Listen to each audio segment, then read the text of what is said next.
The groom whispered, "Smile, or your mother dies before the final vow." The curvy bride forced herself to face the altar until a Mafia boss stormed the ceremony and placed 20 armed men between her and the man she was being forced to marry. He offered her his hand. She slapped it away, then showed him the silver wire fastened beneath her wedding ring. Somewhere outside the chapel, a countdown had already begun. Dante Russo did not reach for Elena Marlowe again. That single act surprised her more than the shattered doors, the drawn pistols, or Adrian Voss kneeling beside the altar with blood at the corner of his mouth. Every powerful man Elena had met that week had treated her body as something to push, dress, threaten, purchase, or move. Dante looked at the wire beneath her ring, then at her face, and asked, "Tell me what happens if you cross the aisle." Elena kept her left hand perfectly still. A translucent filament ran from the oversized diamond down her palm and disappeared beneath the lace cuff of her gown. The ring contains a tension switch. The wire is the antenna. Adrian says it is paired with a receiver strapped to my mother. If my signal leaves this chapel, if the wire breaks, or if my pulse stops, the receiver closes a circuit. A bomb, he never said. Adrian laughed from the floor. She knows enough to be afraid, and not enough to save Rosa. That was the point. Dante's security chief, Thomas Reed, pressed a pistol against Adrian's shoulder. But Dante raised 2 fingers, and the room became still. He had entered like a storm. Yet, he listened with the concentration of a surgeon. Elena remembered that quality. 6 months earlier, a quiet man, calling himself Daniel, had entered her mobility workshop after closing time with a knife wound in his side and a crushed brace around his right hand. He had refused a hospital. She had refused to let him bleed on her floor, while she repaired the brace and closed the shallow wound. He had watched her build a custom ankle support for a frightened dancer who could not afford it.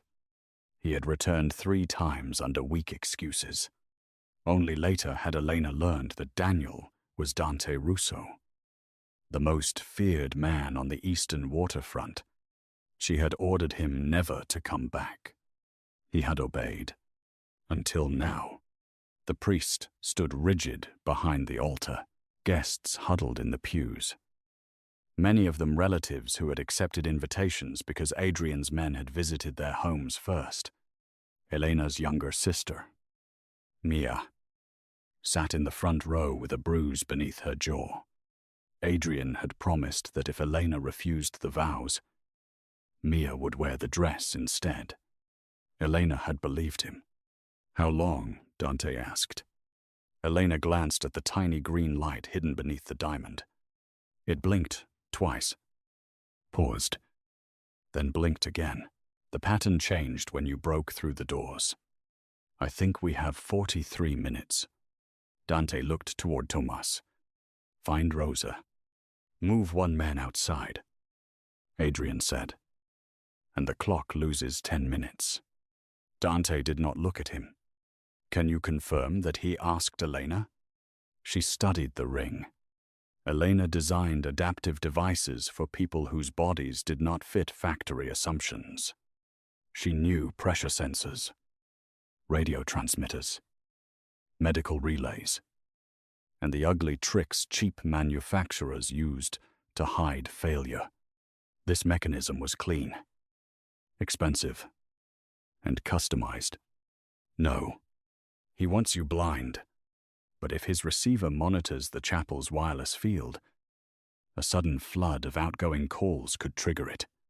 Dante took his phone from his pocket and set it on the floor.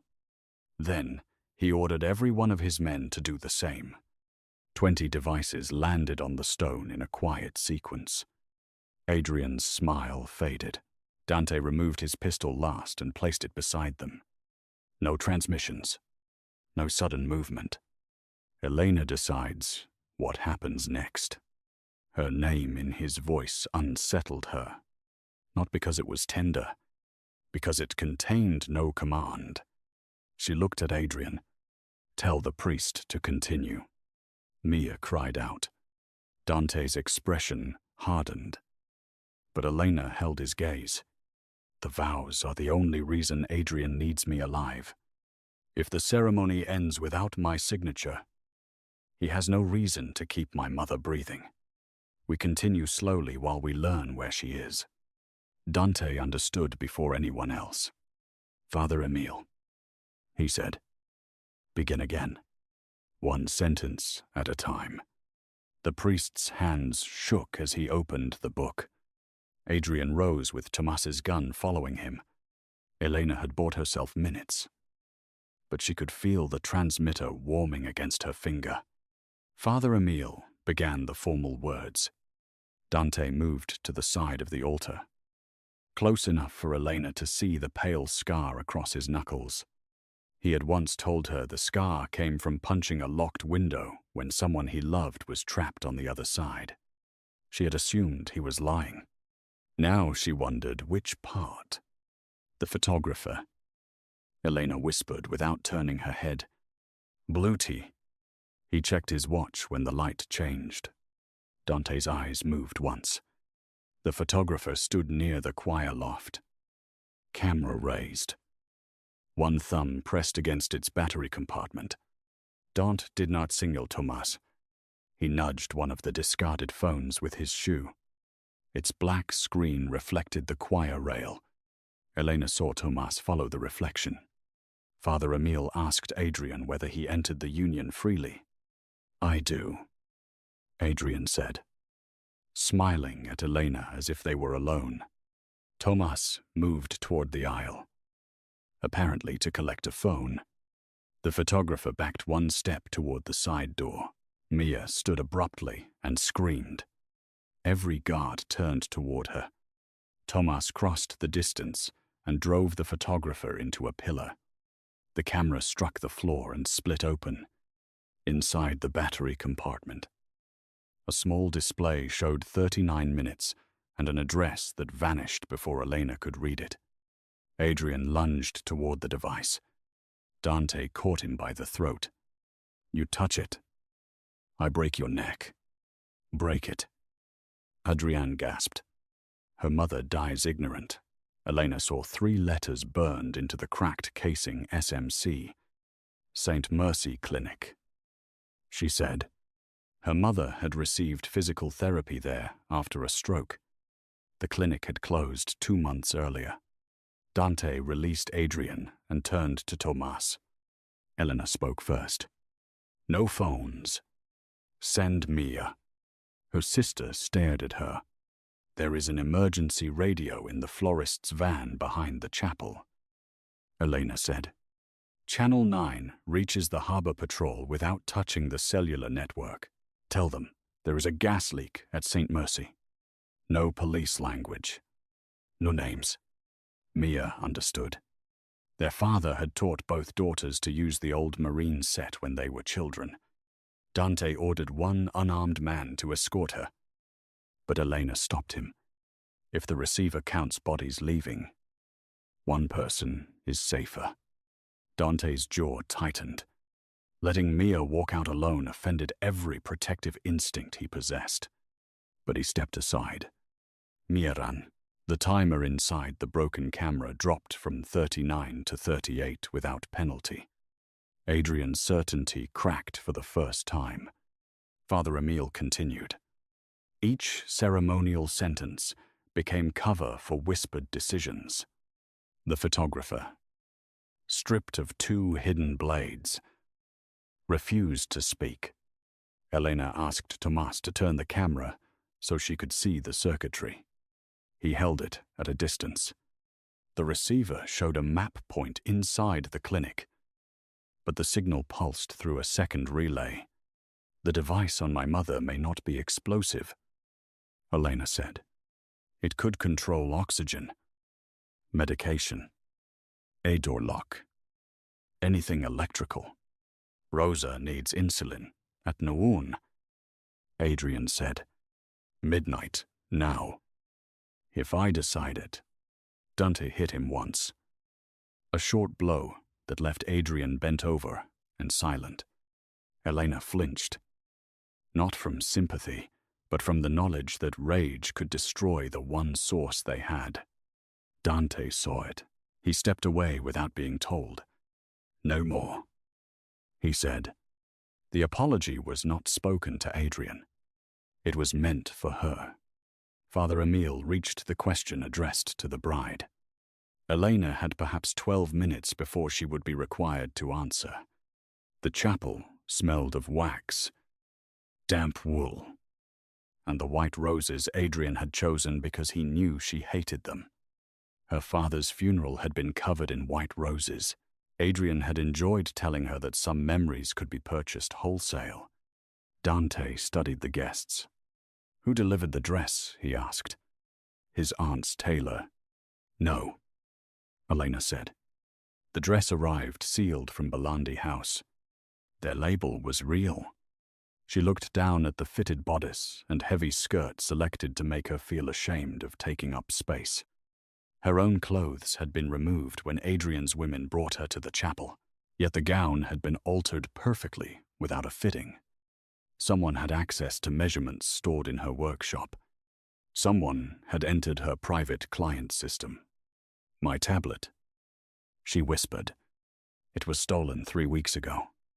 The customer files were encrypted. But my design software was open. Whoever built this ring knew my work. Dante's face changed. You built something like it. Not like this. A proximity alarm for my mother after her stroke, if she fell while walking outside. The bracelet alerted me. The prototype records are on that tablet. Adrian straightened and wiped his mouth. You always were clever enough to make your own cage. The words carried too much familiarity. Elena looked at him carefully. Adrian had begun pursuing her after her father died, arriving with debt records and claims against the family workshop. He knew about the bracelet. He knew Rosa's therapy schedule, but he had never cared about the technical details. Someone else had explained them to him. Who modified my design? Elena asked. Say your vow. You need my signature more than you need silence. And you need your mother. The countdown showed 32 minutes. Dante's men could not reach the clinic in time without risking the relay, and the harbor patrol might take 20 minutes to respond. Elena forced herself to breathe slowly. Fear increased her pulse, and the light beneath the diamond had begun blinking faster. Dante noticed. He shifted into her line of sight. Look at me. I am thinking. Then think while looking at me. You once told a dancer pain becomes panic when the body believes nobody is listening. Your body is listening now. She remembered saying that. She remembered his hands steadying a workbench while she shaped warm polymer around the dancer's ankle. 4 counts in, he said. 6 out. Do not tell me how to breathe. Fair. He breathed that way himself, visibly, and left her the choice to follow. She did. Her pulse eased. The blinking slowed. Adrian watched them with growing hatred. The ceremony resumed. As Father Emile spoke about fidelity, the broken camera emitted a faint, double chirp. Elena looked at its display. The relay location shifted from the clinic to the river. They're moving her, she said. Or moving the relay. Tomas answered. Dante stared at Adrian. The clinic was bait. Adrian said nothing, but the muscle beside his eye jumped. Elena remembered St. Mercy's basement rehabilitation pool. Beneath it ran an old utility tunnel connecting to the Marlowe waterfront warehouse. Property her father had refused to sell. The forced marriage was not simply about a debt. Under the terms of her father's trust, control of the warehouse transferred to Elena on marriage or at age 30. Whichever, came first. She had 6 years to wait. Adrian wanted it tonight. The river point is warehouse 4, she said. My father's building. Dante's gaze sharpened. What is beneath it? A flood tunnel, sealed after the storm of 1998. It was never sealed, Adrian said. This time his arrogance gave her the answer. Dante's family controlled most freight along the eastern docks. But Warehouse 4 sat over a forgotten passage that could bypass every monitored gate. Smuggling through it could destroy Dante's control and make Adrian rich.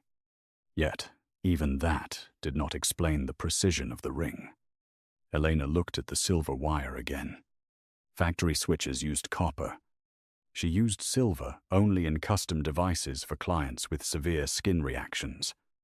Her supplier stamped every spool with a microscopic batch pattern. Thomas, bring the camera closer. He did. There is a magnifying lens in the photographer's bag. The photographer swore. Thomas found the lens and held it over the wire. Tiny diagonal marks crossed the metal. 3 short and 1 long. Elena's stomach turned cold. This came from my workshop. Can you disarm it? Dante asked. Not here. I need my tools. Adrian smiled. Then marry me. Father Emile closed the book. The priest's fear had changed into quiet disgust. A vow made under threat is no vow before God. Adrian drew a slim pistol from beneath his jacket. Thomas fired first, striking Adrian's wrist. The pistol skidded under a pew. At the same instant, the camera timer lost 5 minutes. 24 remained. Adrian screamed. But Elena saw the truth. The device reacted to his pulse or movement. He was part of the circuit too. Stop touching him, she ordered. Thomas froze. Dante saw it as quickly as she did. His watch. A steel watch circled Adrian's injured wrist, its face blinking in rhythm with Elena's ring. The groom was not merely holding the trigger. He was wearing a second leash. Elena suddenly understood why he had looked toward the choir loft whenever he made a threat. You don't control the countdown, she said. Adrian clutched his bleeding wrist. I control enough. Someone promised you Warehouse 4 and put a monitor on your body to make sure you completed the marriage.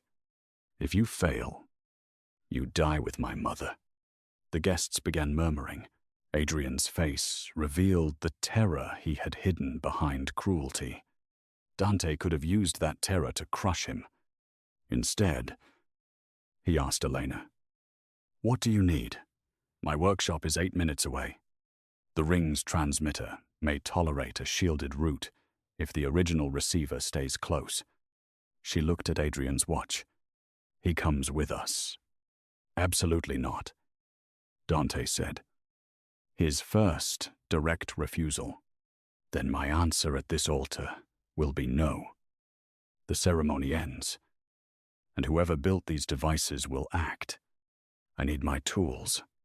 I need his watch. And I need him alive. He threatened your sister and mother. Yes, that is why I won't trust him out of my sight. Dante's conflict showed in the hard line of his mouth.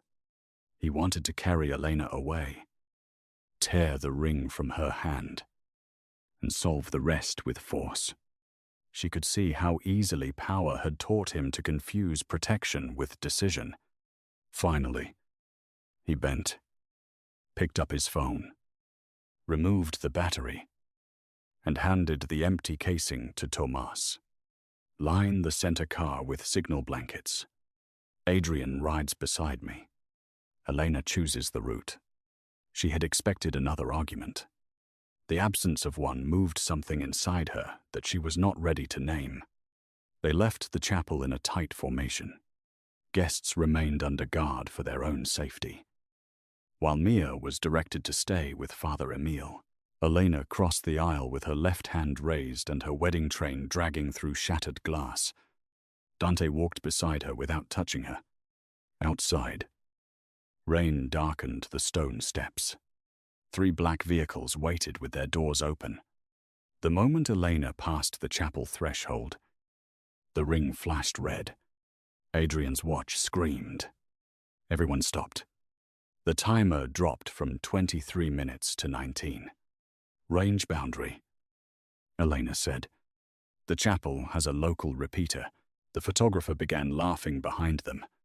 Tomas dragged him forward. Elena looked back at the bell tower. A white rose arrangement hung beneath the bronze bell. One stem pointed against the wind. The repeater is in the flowers. Dante's marksman raised his weapon. Do not shoot, Elena said. Bring it with us. Tomas climbed the side stair and returned with a black transmitter hidden in the floral foam. Its light matched Elena's ring. She held it near Adrian's watch. Both steadied. They entered the middle vehicle, carrying the entire invisible cage with them. Inside, signal-blocking fabric covered the windows. Dante s'attoposite, Elena.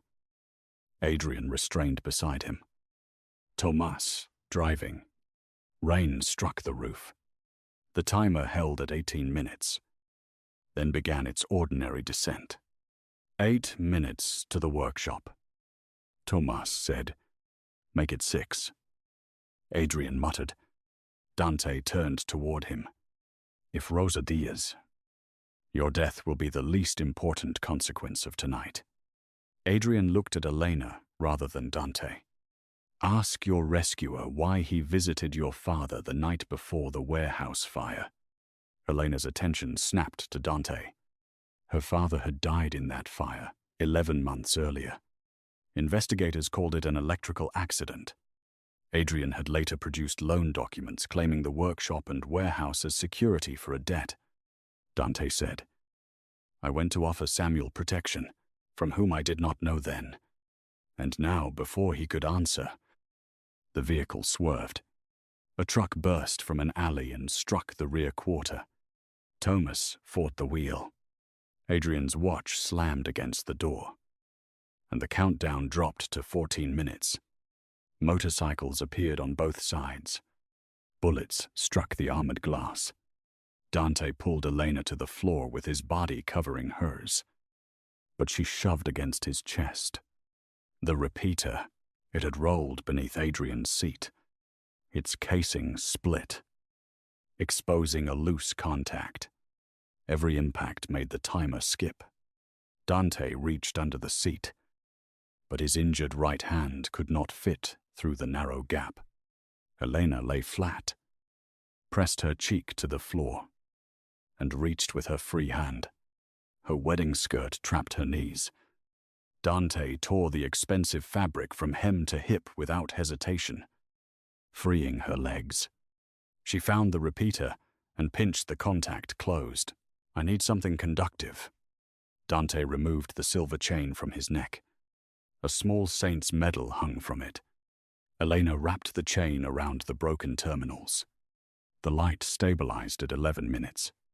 Outside, Tomas forced one motorcycle into a row of empty market stalls. The second rider pulled alongside Elena's door with a magnetic charge in his hand.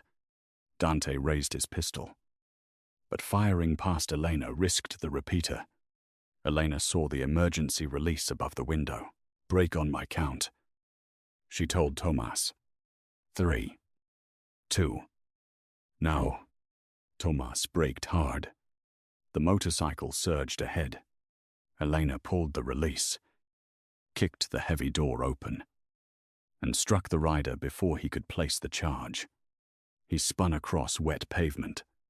Dante stared at her as the door swung shut again.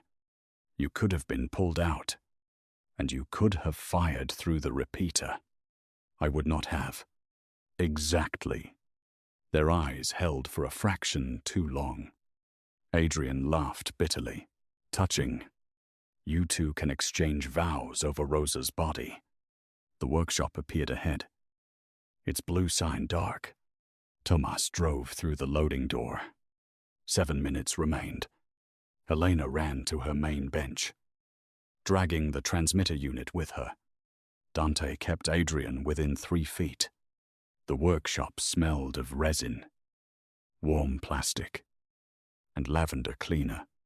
It was the one place where Elena had always known what every object was meant to do. Tonight, someone had violated that certainty. Drawers stood open. Her tools had been rearranged. A red-handled precision cutter lay in the center of the bench. Elena never used red tools. That color was difficult for one of her low-vision clients to distinguish against the safety mat. "Do not touch anything," she said. She opened a locked cabinet and found her diagnostic meter missing. In its place sat the tablet stolen 3 weeks earlier. Its screen lit when she approached. A live image showed Rosa tied to a chair in the warehouse tunnel. An oxygen mask over her face and a metal collar around her throat.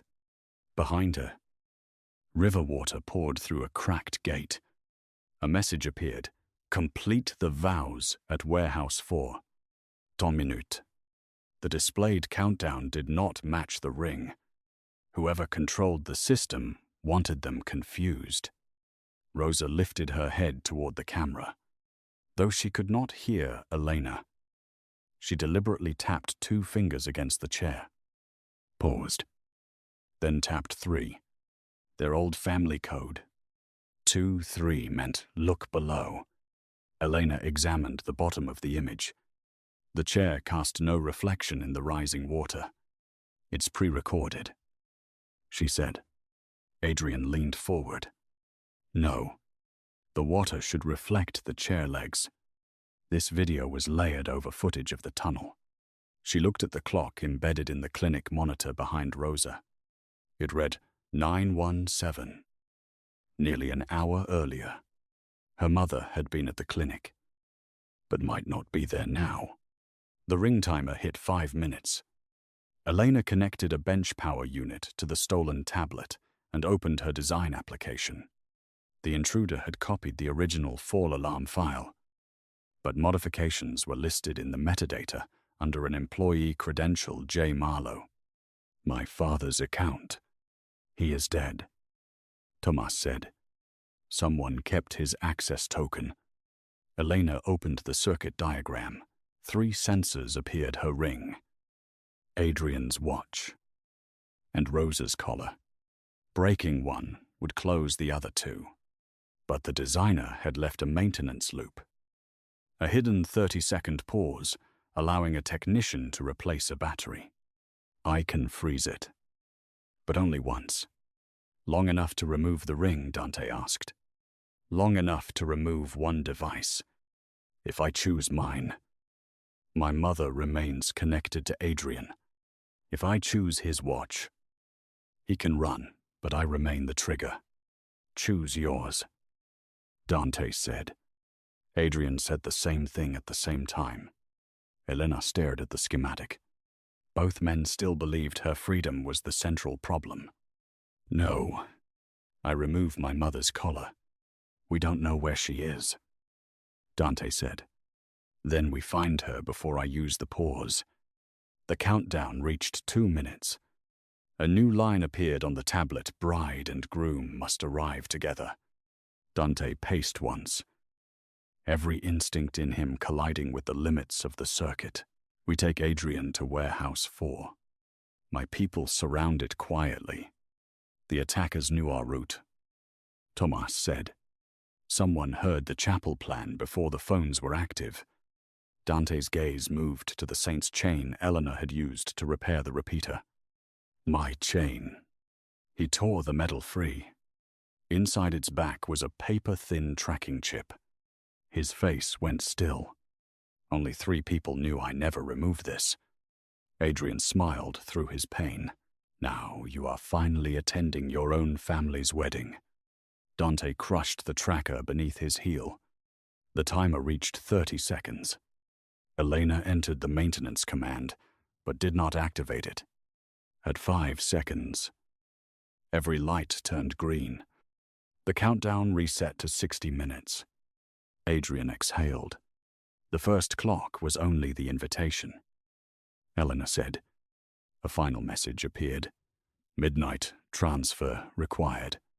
The real deadline gave them 58 minutes. Dante looked at the hidden chip. Then at Elena. My Aunt Sophia gave me that medal after my sister died. Elena knew Sophia Russo by reputation. She managed the family's legitimate properties, charities, and medical contracts. St. Mercy Clinic belonged to one of her foundations. Dante had spent years believing his aunt was the only relative who had never lied to him. Elena saw the wound of that realization. But she also saw him close it behind discipline, if Sophia is involved. He said, She knows every safe house and every team I can call. Then do not call anyone.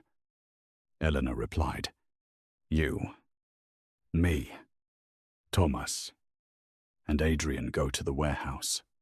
Thomas objected. Dante overruled him. Elena decides.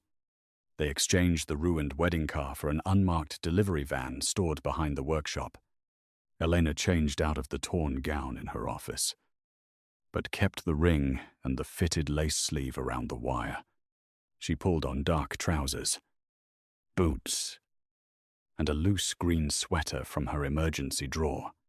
For the first time that day, her body felt like her own again.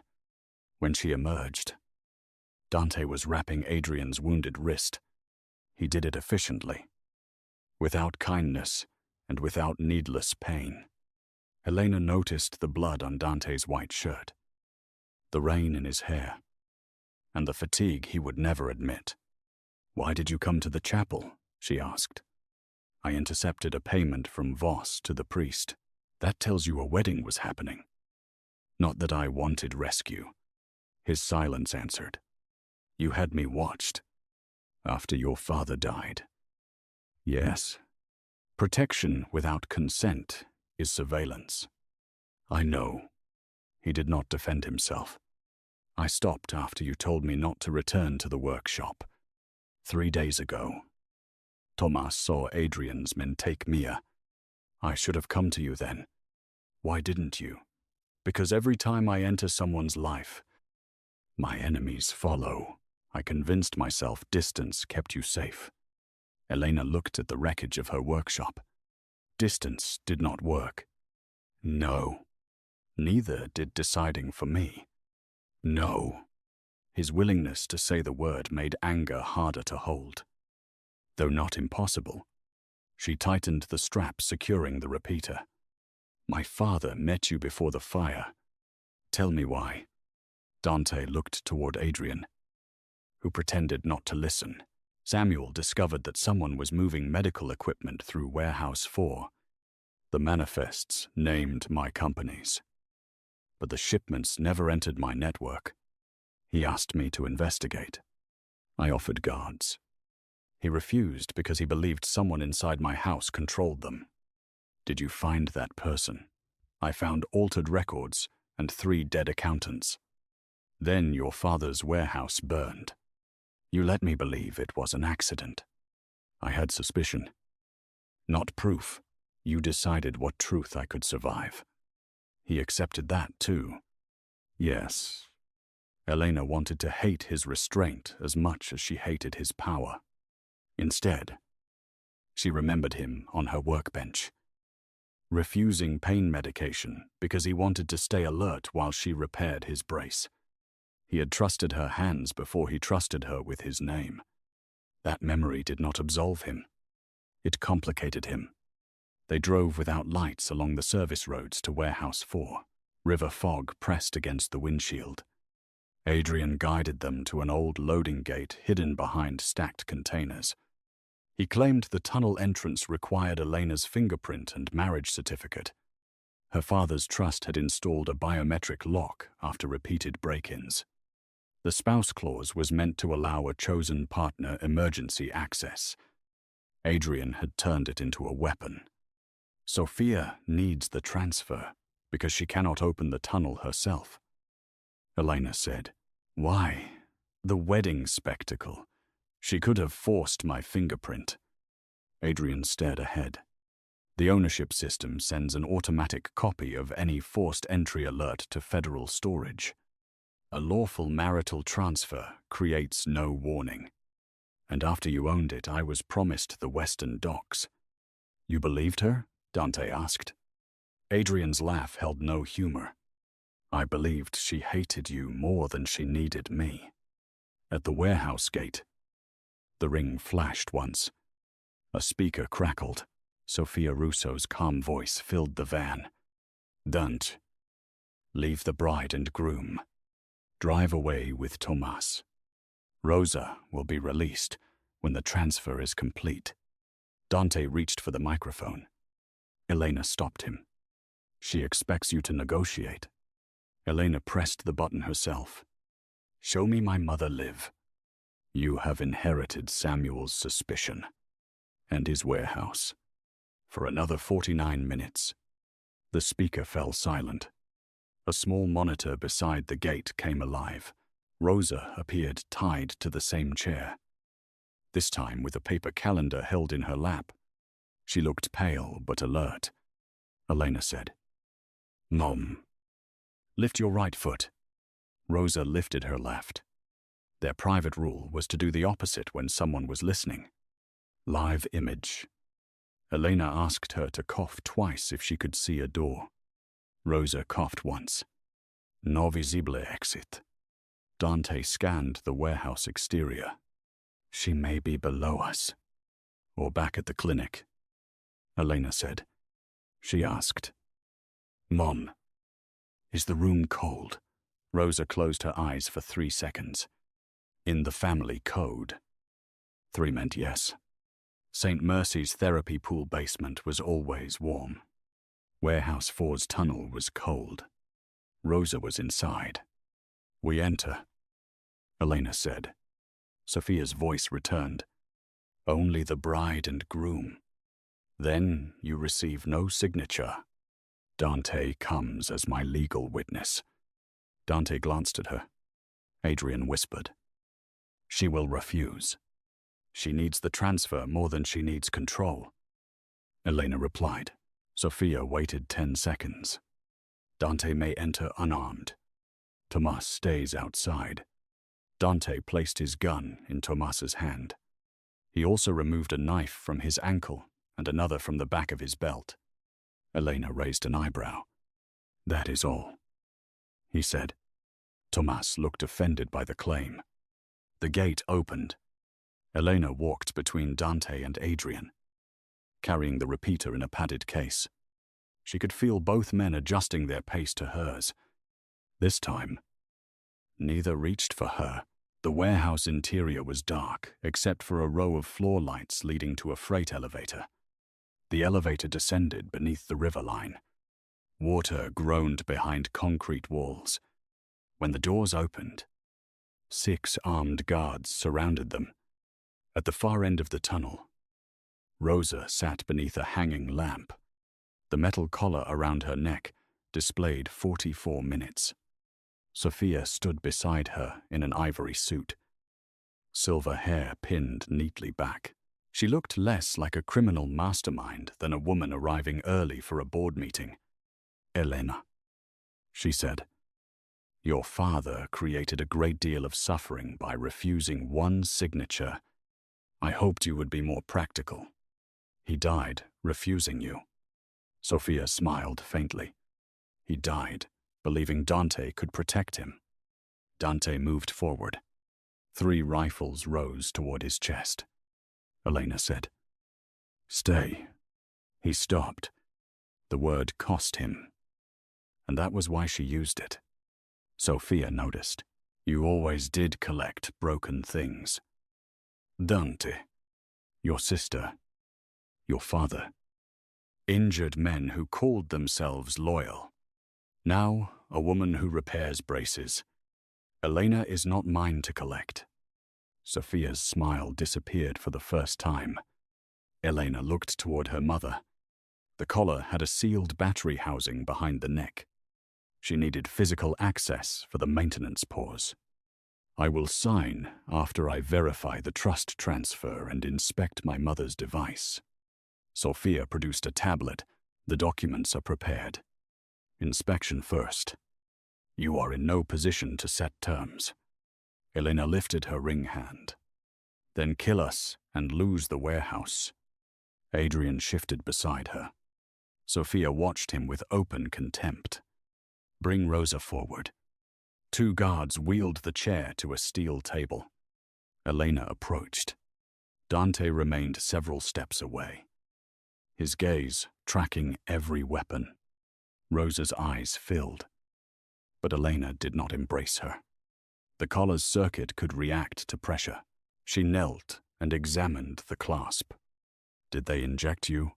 Only saline, Rosa whispered. I pretended to become confused.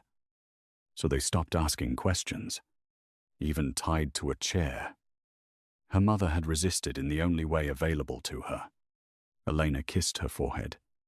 I'm going to pause the circuit for 30 seconds.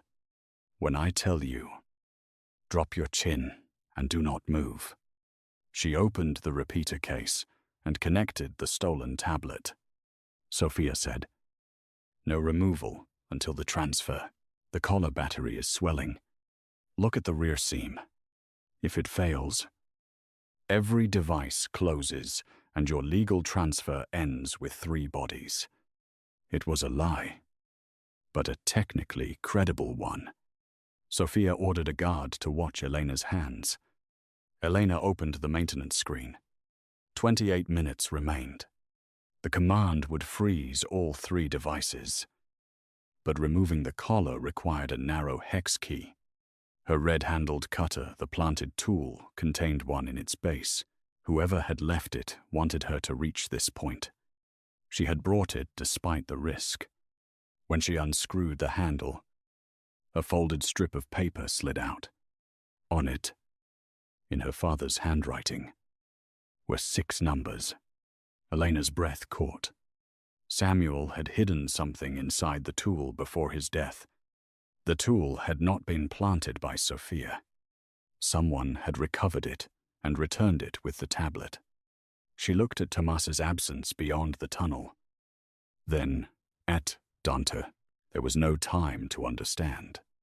Ready, she told Rosa. Elena entered the maintenance command. All 3 timers froze at 26 minutes. She turned the hex key. The collar released.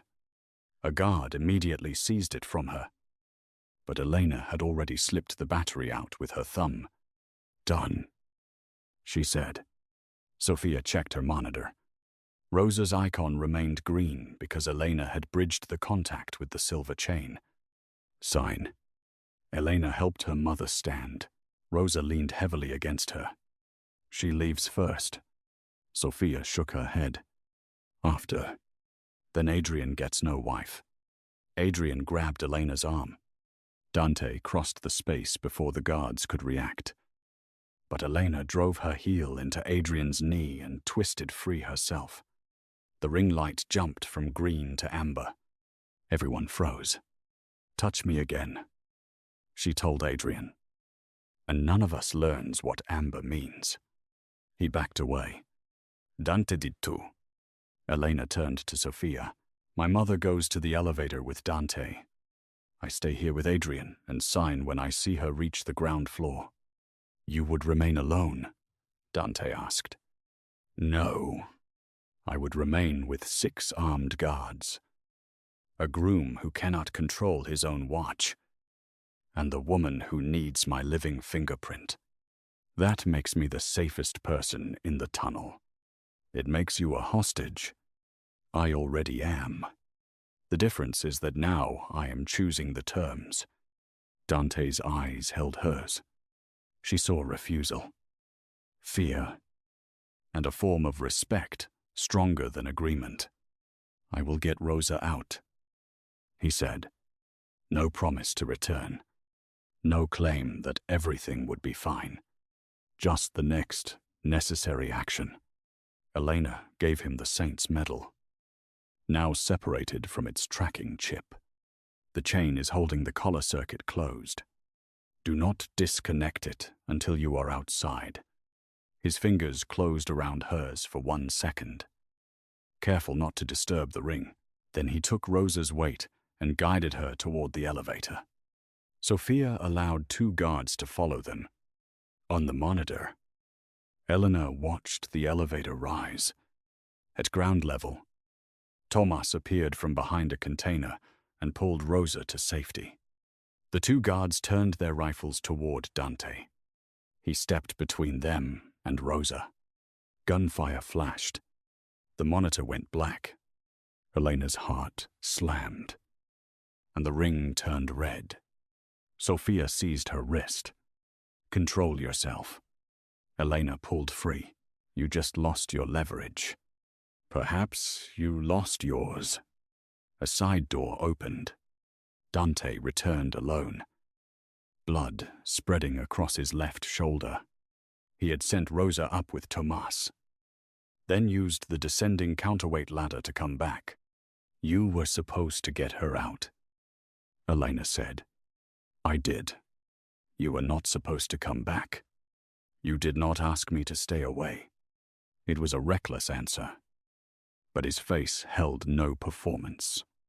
He had returned unarmed, wounded, and fully aware that Sophia's guards could kill him. For the first time, Elena understood the difference between a man rescuing her because he needed to possess the outcome and a man returning because he had promised to share the cost. Sophia understood too, and hated it. She ordered Dante beside the table. The transfer documents waited on the tablet. Adrian's name appeared as Elena's future spouse and automatic co-owner. Elena entered the 6 numbers from her father's note as the trust access code. A hidden file opened before the signature page. Samuel Marlowe appeared in a recorded video, seated at Elena's workbench the night before the fire. If you are seeing this, he said, Sophia found the tunnel, and I failed to close it. The trust does not transfer on marriage. That clause is bait. Any attempt to register a spouse triggers a sealed audit of every shipment tied to this property. Sophia lunged for the tablet. Elena pulled it away. Samuel continued, Elena, the real authority has always been yours. Use the manual cancellation phrase I taught you when you were 12. The video ended. Elena remembered her father teaching her maritime flags and emergency commands at the old warehouse. One phrase meant, withdraw all access and flood the lower gate. The river answers to no name. Sophia aimed a pistol at Elena's chest. Say the phrase and we all drown. So you knew about it. I knew Samuel loved theatrical safeguards. I did not know the phrase. Adrian stared at Sophia. You said the marriage transferred ownership. It exposes the audit. Elena told him. You were never going to own anything. You were the name she planned to sacrifice. Adrian's fear became rage. He turned on Sophia. One of the guards struck him down. The blow triggered his watch. The ring timer fell to 12 minutes. Sophia's control began to fracture. Dante leaned against the steel table, blood dripping from his fingers. Elena, he said quietly, the lower gate may give you another exit. She understood the question behind the statement. He would follow her choice even if it meant flooding the tunnel around them. Elena studied the old plans painted on the wall. The tunnel sloped down toward the river gate, but a maintenance shaft rose behind the pump room. If she cancelled all access, emergency shutters would separate the warehouse from the river. Sophia's guards did not know the building. Elena did. The river answers to no name, she said. Sirens erupted. Steel shutters began descending between sections. Water burst through release valves, flooding the main passage ankle deep. Lights turned red. Sophia fired. Dante shoved Elena aside and took the bullet along his ribs. He fell against her. Adrian tackled Sophia. Not to save them, but to seize the tablet. The guards scattered toward the elevator, which had locked automatically. Elena hooked Dante's arm across her shoulders. He was much larger than she was, but years of helping clients transfer from wheelchairs had taught her leverage. She braced her hips, lowered her center, and got him moving. "Pump room," she said. Adrian followed with the tablet. Sophia fired after them until a descending shutter cut her off. Water reached Elena's calves. The timer showed 9 minutes. "Leave me," Dante said. That sounded like a decision about my life. He managed a pained breath that might have been a laugh. There, at the pump room, Elena found the maintenance shaft sealed by a wheel lock. Adrian demanded the cancellation phrase. "The audit will destroy Sophia," he said. "It will destroy every company connected to those shipments, including Dante's. That is the idea," Elena replied. Dante looked at her. His empire controlled thousands of legitimate jobs, along with the criminal roots he had inherited. A federal seizure could erase all of it. "Use the audit," he said, "even if it takes everything. If my power depends on burying what killed your father, it deserves to be taken." Adrian called him a liar. Dante removed the Russo signet ring from his finger and dropped it into the rising water. "Then let it take my name too." Elena saw no hesitation. That choice, more than the bullets or the invasion of the chapel, loosened the last knot of distrust inside her. She entered the audit command. Data transmitted through the warehouse's buried emergency line, beyond Sophia's ability to block it. Somewhere, sealed records opened. Shipping manifests, clinic invoices, and false medical contracts began traveling to federal servers. Adrian swung the tablet at Elena. Dante caught his arm despite his wounds. The two men struck the flooded floor. Adrian reached for the pistol at Dante's ankle, forgetting Dante had surrendered it outside. Elena seized the red-handled cutter and pressed the exposed contact against Adrian's watch. "Stop." He froze. "You would kill your mother, too." Her collar is disconnected. The truth emptied the fight from his face. For the first time, Adrian realized he had no hostage and no promised inheritance. Only a watch tied to his own violence. He released Dante. Elena opened the watch housing and found the same maintenance loop. She could remove it.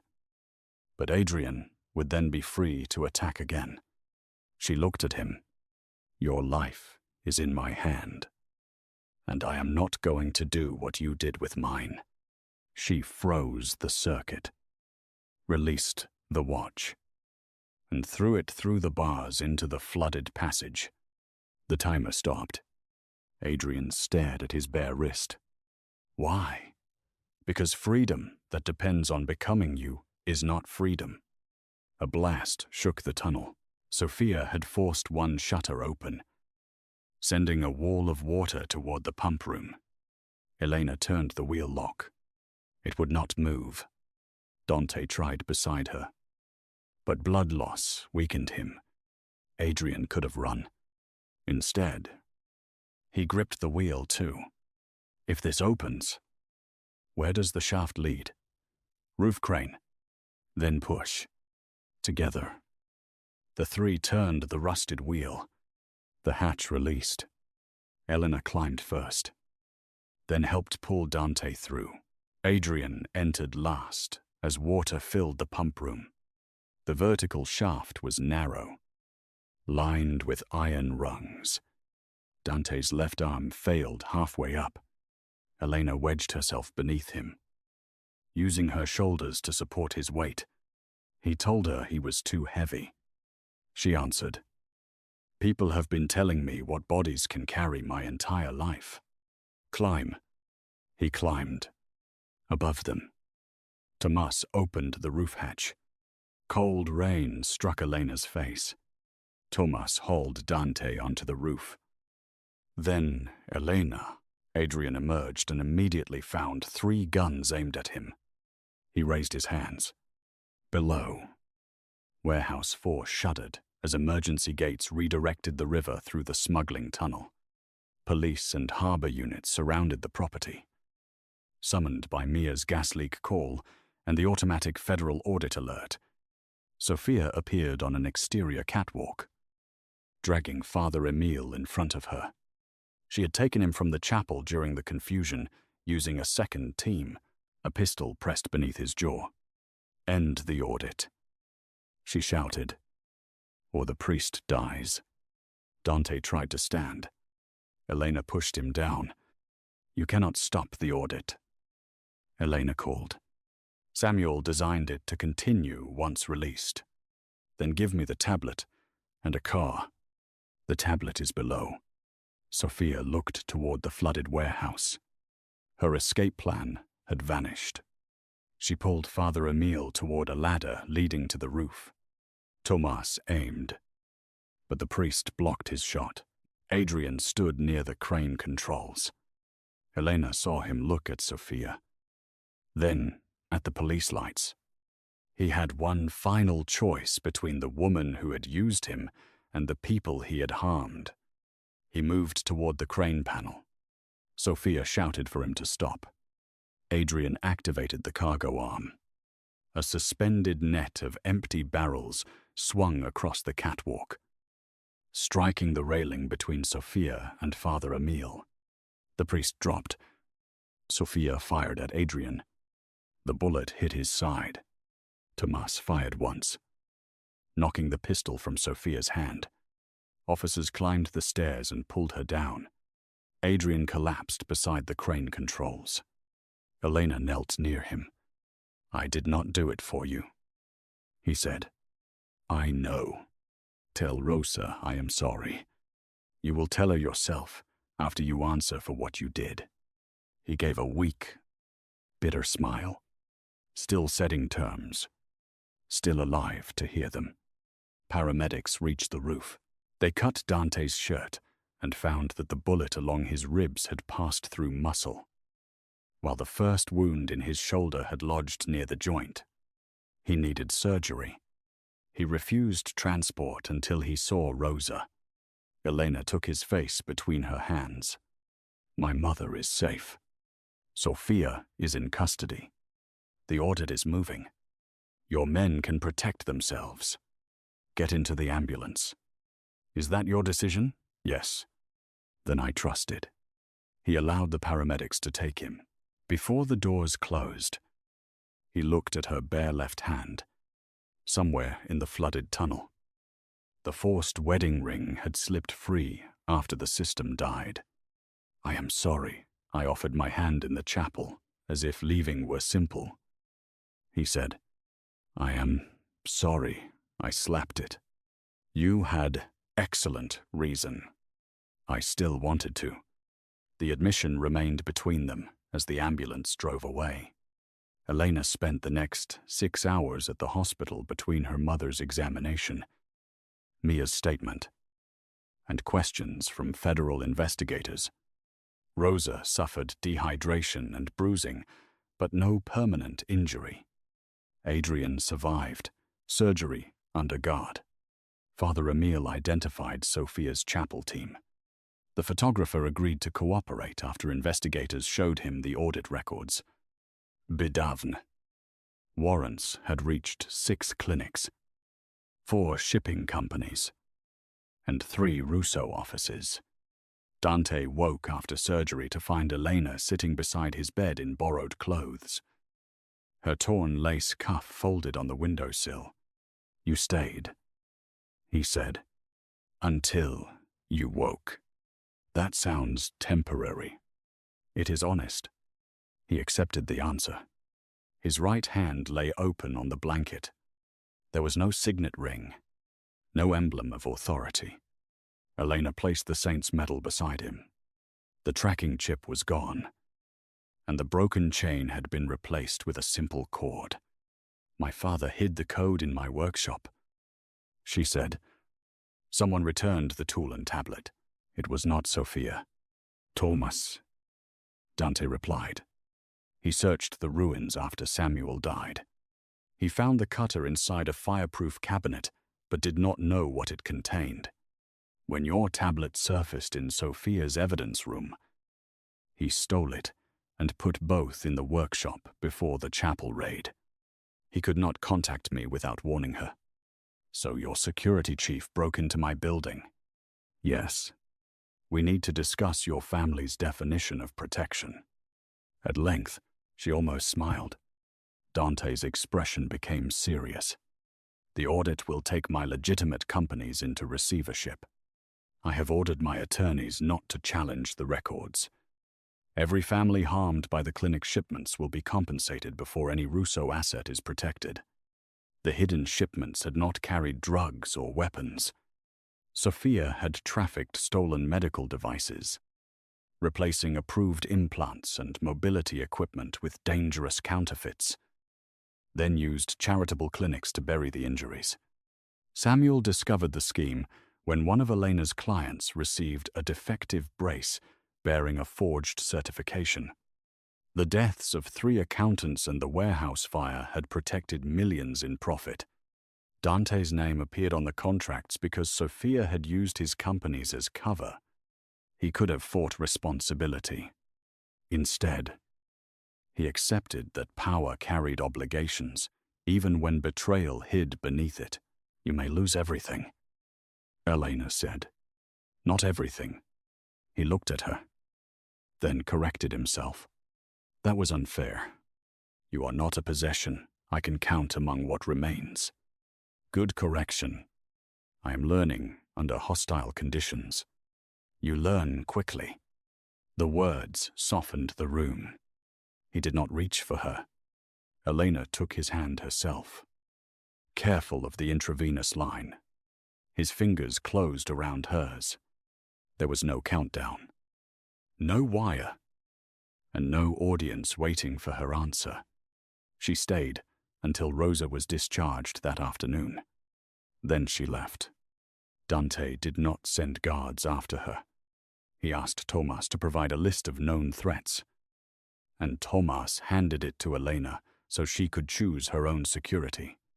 She selected 2 women from outside the Russo organization and paid them from the emergency funds released by her father's trust. Dante offered money. She refused. He did not offer again. Over the next 8 weeks, the city watched the Russo empire change. Dante surrendered records, closed routes that depended on coercion, and sold 3 clubs to fund victims' claims. Men who had praised his ruthlessness called him weak. 2 captains abandoned him. One tried to seize the eastern docks and learned that mercy had not made Dante careless. He defended his people, but he stopped pretending fear was loyalty. Elena rebuilt her workshop with wider doors, lower work tables, and a new community fitting room. Rosa recovered slowly. Mia began studying maritime law, claiming somebody in the family needed to understand contracts before signing them. Adrian pleaded guilty to kidnapping, coercion, unlawful confinement, and conspiracy. His cooperation exposed the officials Sophia had paid. He accepted a sentence without asking Elena for forgiveness. She considered that the first honest thing he had done. Sophia went to trial. Her attorneys argued that Dante had created a culture where secrecy and violence were normal business tools. The argument was designed to spread blame, but Dante did not deny its truth. On the witness stand, he described every structure that had allowed his aunt to act without scrutiny. His testimony cost him property, alliance, and the immunity his lawyers might have negotiated. It also ensured Sophia could never rebuild the network through someone else. Elena attended only the final day. When Sophia was led away, She looked at Dante and said, "Your father built a kingdom, and you dismantled it for a woman who may never choose you." Dante answered, "That is why you never understood either of us." He did not look toward Elena to see whether she had heard. She had. 3 months after the chapel, Dante entered Elena's workshop during business hours and waited beside the reception desk like any other visitor. He wore a dark suit without a weapon visible and carried no flowers. White roses would never enter her building again. Elena finished adjusting a boy's shoulder support before approaching him. "Do you have an appointment?" she asked. "No. That is reckless. I was told to stop making decisions for other people. I thought appearing without deciding whether you would see me was progress." "Marginal progress." He smiled. The expression changed his severe face more than she expected. He placed a small wooden box on the counter. Elena did not open it. "If that is a ring, you have misunderstood everything." "It is not." Inside lay the ruined steel brace she had repaired the night they met. Restored, but not polished. Beside it was an envelope. "The deed to Warehouse 4, he said. "Recovered from receivership and transferred entirely to the Marlowe Trust. No condition. You bought it back.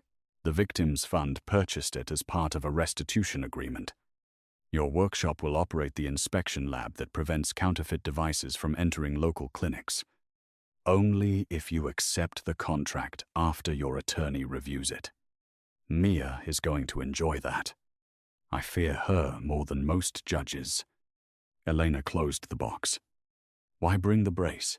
Because this was the first thing I trusted you to repair. I wanted to return something without asking you to repair me." The answer reached the place in her that grand gestures could not. Dante had spent his life using action to control outcomes. Now he stood before her with empty hands and no armed men. Willing to hear. "No. Walk with me," she said. They went to the river. Warehouse 4 had survived the flood. Though its lower tunnel was permanently sealed with concrete, the roof crane where Adrian had made his choice stood against the evening sky. Dante and Elena walked along the pier without touching. He told her which businesses remained and which men had left. She told him about the inspection lab and Rosa's insistence on volunteering. Neither pretended the months had erased what he had hidden from her or what his world could still bring. "I cared for you before the chapel," Dante said. "I called it protection because that allowed me to care without being vulnerable." Elena watched the river darken. "I cared for Daniel before I knew he was Dante Russo. Then I learned the truth and thought one of them had to be false. Both were incomplete." "Yes." He stopped near the end of the pier. "I will not ask you for an answer tonight. That is inconvenient." "Why?" She turned toward him. "Because I have one." Then she offered him her hand. Dante looked at it as if it were the rarest thing he had ever been trusted to hold. "Are you sure I am not crossing an aisle? I am choosing a walk." He took her hand gently. They returned to the warehouse together. Their relationship did not become simple after that. Elena refused to move into Dante's house. Dante struggled each time she traveled without guards. She learned that asking him to share fear worked better than mocking it. And he learned that trust was not the absence of danger, but the refusal to convert danger into control. They argued about his remaining businesses, about Tomasa's habit of entering rooms without knocking, and about Elena accepting too many clients who could not pay. They also laughed more than either had expected. Dante learned to shape polymer supports without burning his fingers. Elena learned that he cooked excellent soup and terrible pasta. Rosa tested him mercilessly. Mia drafted a written privacy agreement before allowing him access to the family group chat. 6 months later, the new Marlowe Mobility and Safety Center opened inside Warehouse 4. Former patients of Sophia's clinics received free inspections and replacements. Dante attended from the back row, making no speech. Elena saw him help an elderly man adjust a chair ramp, then step away before anyone could thank him publicly. Mercy, she understood, was becoming a habit rather than a performance. After the opening, Father Emile invited them to the restored chapel. The shattered doors had been replaced, and the white roses were gone. Small yellow lamps illuminated the aisle. Rosa and Mia waited in the front pew, along with Tomas and several workshop families. Elena stopped at the threshold. For one sharp second, she heard Adrian's threat and felt the wire biting beneath her ring. Dante stood at the altar but did not approach. He had promised that if she changed her mind at any moment, the celebration would become dinner and nothing more. There were no guards inside, no locked doors, no legal documents waiting for her signature. Elena breathed 4 counts in and 6 out, not because he instructed her, but because the rhythm belonged to her now. She walked halfway down the aisle and stopped.